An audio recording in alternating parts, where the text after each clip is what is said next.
The next thing we're going to talk about are chemical reactions. You've probably heard the phrase, so that person has a high metabolism or they got a low metabolism.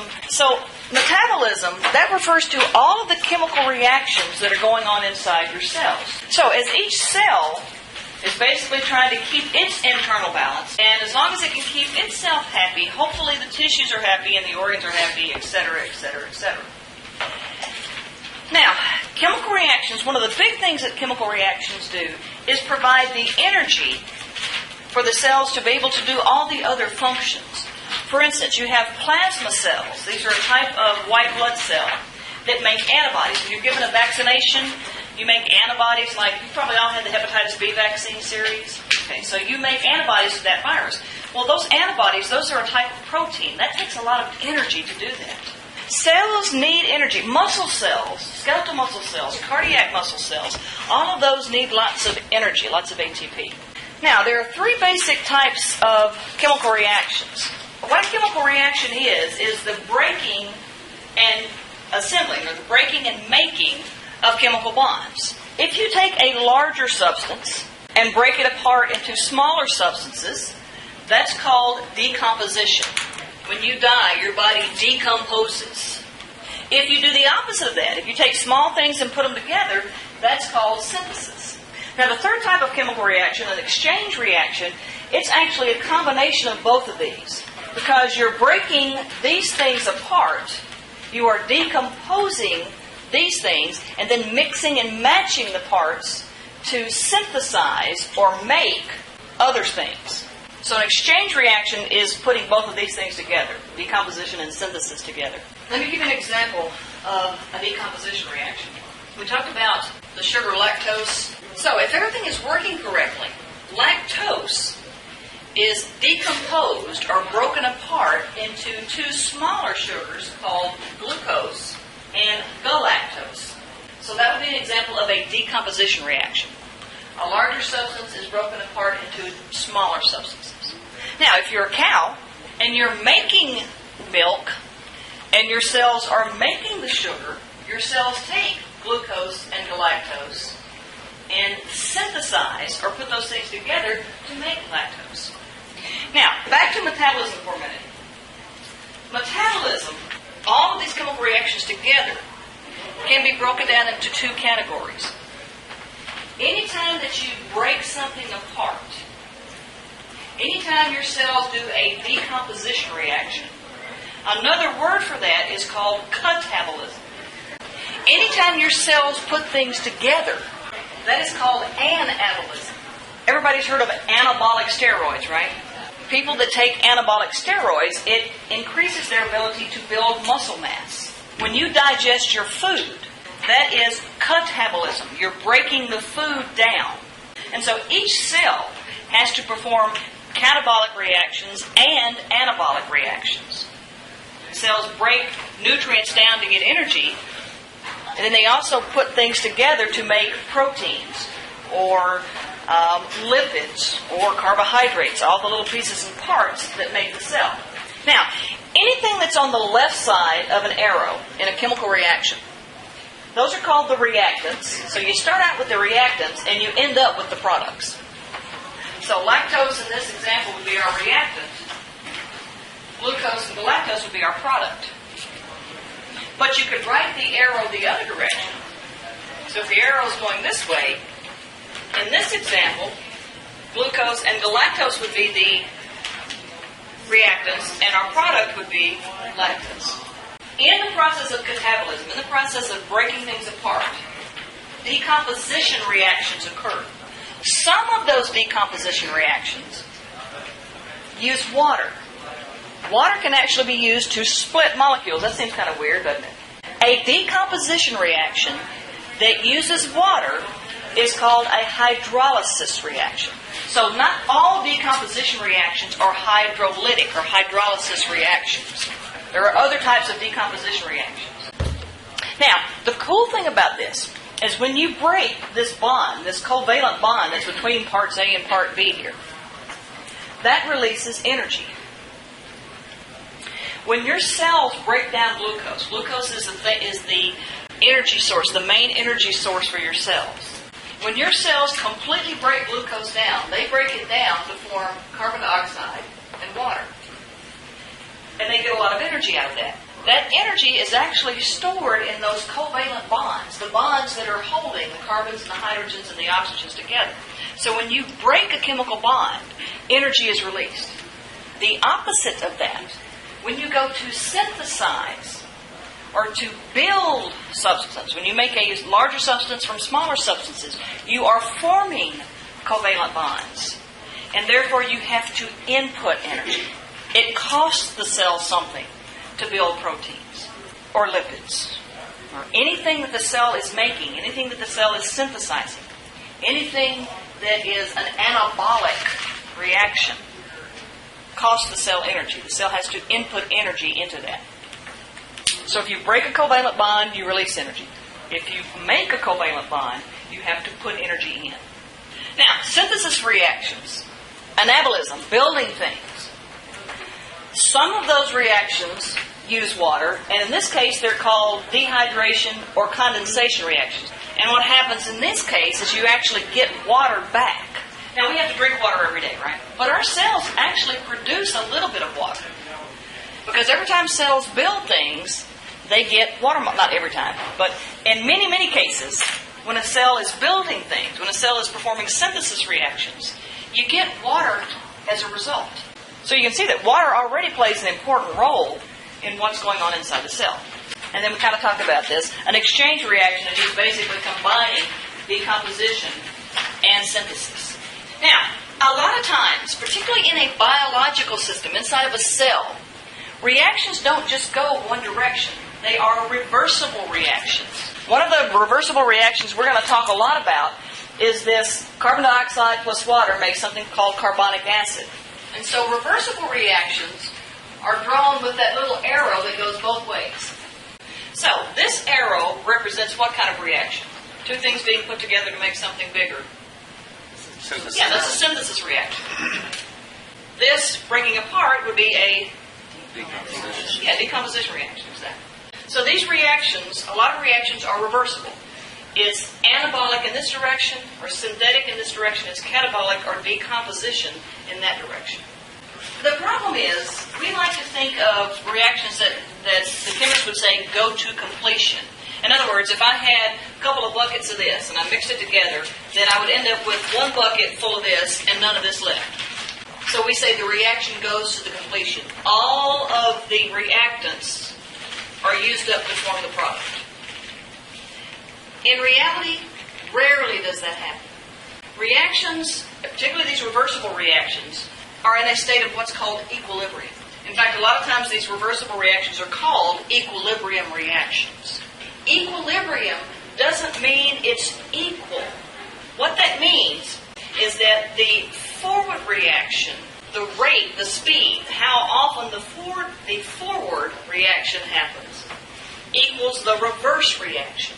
So what that means is, once this reaction reaches equilibrium, every time a carbon dioxide and a water molecule form a carbonic acid molecule, another carbonic acid molecule falls apart to form a carbon dioxide and a water molecule. You start out with, a bucket of carbon dioxide and a bucket of water. You mix them together and you let them react. And after a while, you're going to get some carbonic acid formed. But you're still going to have some carbon dioxide and some water. And once everything reaches equilibrium, the net amount of the three substances doesn't change. What happens is if one of these breaks apart, then another one of these and another one of these comes together to replace that. That's what we mean by equilibrium.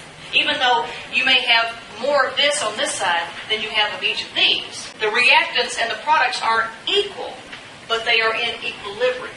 All right, let me give you another example. How many people in a basketball team on the floor at one time? 5. Now, how many can be on the bench? As many as you've got scholarships for, right? So I could have 5 on the floor and I could have 10 on the bench. If I take one off the floor, what have I got to do? I got to replace them. That's an equilibrium. Even though I've got only 5 over here and I've got 10 over here, it's not equal, but it's an equilibrium. There's still reactions going on, but every time you get a reaction going this way, you get another one going that way. So this is in equilibrium, even though I've only got 2 over here and 4 over there. Makes sense? Now, in your body, what happens is you just don't have one reaction. You have a series of reactions.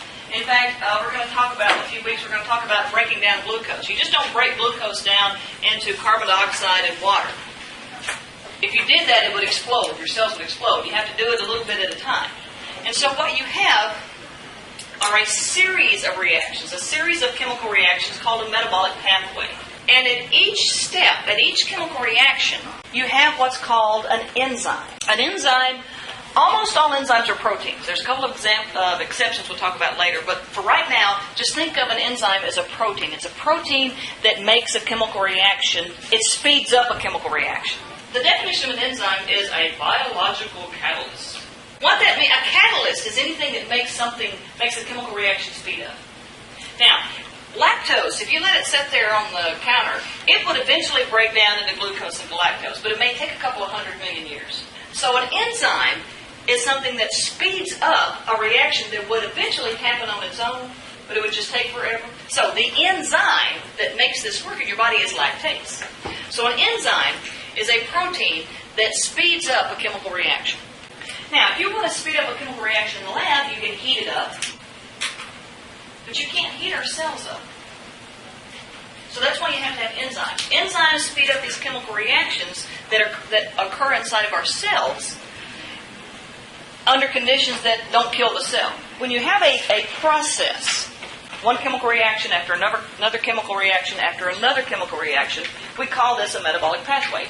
And so in this first reaction, this first step, this is the what? Reactant, and this is the product. Yeah, but in the next step, this now becomes the reactant. Yeah, and this becomes the product. See how that works? And then again, each step has an enzyme. You've probably heard of I don't know, maybe you've heard of this. PKU. How many of y'all have children? They do a little heel stick to check for a lot of things when the baby's born. But one of the things they check for is a disease called PKU, phenylketonuria. If you look on your diet drinks, it says, caution, phenylketonurics. This contains phenylalanine. Phenylalanine is an amino acid. Your body normally converts or interconverts phenylalanine and another amino acid called tyrosine. There's an enzyme that's needed to do that. In patients that have PKU, that enzyme doesn't work. And so what happens is when they consume or when they ingest phenylalanine, they can't convert it to tyrosine, and toxic products build up, and it deposits in their brain and causes mental retardation. Now, it's very easily prevented. Just don't eat phenylalanine. Don't eat products that contain phenylalanine. So, a lot of the metabolic problems, a lot of the diseases that we have are a result of these enzymes. Either you don't make them or they're not shaped right. They don't work correctly. When we talk about lactose intolerance, right? It's not that lactose is bad, it's the enzyme you're supposed to make to break it down doesn't work. Here's another example. When your body breaks down glucose, the first thing it does is it converts glucose into something called glucose 6-phosphate. The type of enzyme that does this is called a kinase. Kinases are enzymes that move phosphate groups around. Then the glucose 6-phosphate is converted to something called fructose 6-phosphate. That uses a different type of enzyme called isomerase. There's actually about 10 steps to get from glucose to something called pyruvate. But the point I'm trying to make is this metabolic pathway has lots of steps, and there's a different enzyme at each step. Here's another kinase again. You've got fructose 6-phosphate, which means the phosphate is on the 6 carbon, but another kinase adds a second phosphate. So now you got fructose 1,6-bisphosphate. We said that enzymes speed up chemical reactions, right? They do this. How an enzyme works is they lower or they decrease something called an activation energy. Every chemical reaction has what's called an activation energy. It's a little bit of energy that you need to input in order to get that chemical reaction to go. Now, we said that if you let this sit on the counter, it would eventually happen, but it would take, a couple of 100 million years. That's because if it's just sitting there, it's going to take a long time for it to get enough energy to get it started. The activation energy is too high. It's just like a boulder that's sitting on top of a mountain. Now, if you give that boulder just a little push, it'll go ahead and roll down the mountain, right? But you've got to put a little bit of energy into it. You've got to give it the activation energy, and then it will happen. So the way enzymes work is they decrease the amount of energy that you have to input. And so it makes the reaction much faster. It makes it much easier to happen. It can happen inside your cells where you don't want big amounts of energy released. Because literally the cells would blow up. What happens in your car engine? You push, the gasoline goes into the chamber and the spark plug throws a spark and the whole thing blows up and the piston goes down and it turns the crankshaft. When your engine burns gas, it's performing catabolism. It is breaking apart the covalent bonds in the gasoline. And a bunch of energy is released and you get an explosion. You don't want that to happen in your cells. Your cells burn glucose, but they do it a little step at a time, so a little bit of energy is released along the way. And enzymes are what allow this to happen. All right, so kind of summarize this up. You have the whole process of metabolism. Metabolism is all of the chemical reactions. Catabolism, or decomposition, is breaking stuff apart. When you break a covalent bond, energy is released. Some of that energy is lost as heat. Your car engine gets hot, right? Your cells actually get hot. So another word that describes all of this is the word exergonic. An exergonic reaction is any reaction that releases energy. The opposite of that, anabolism, synthesizing, putting things together, you have to get energy. You have to put energy into that system. You are forming covalent bonds. So heat is actually absorbed. Energy is absorbed. These are called endergonic reactions. Exergonic releases energy. Endergonic absorbs energy. But in either case, inside your cell, doesn't matter whether you are producing something or breaking something apart, enzymes are needed.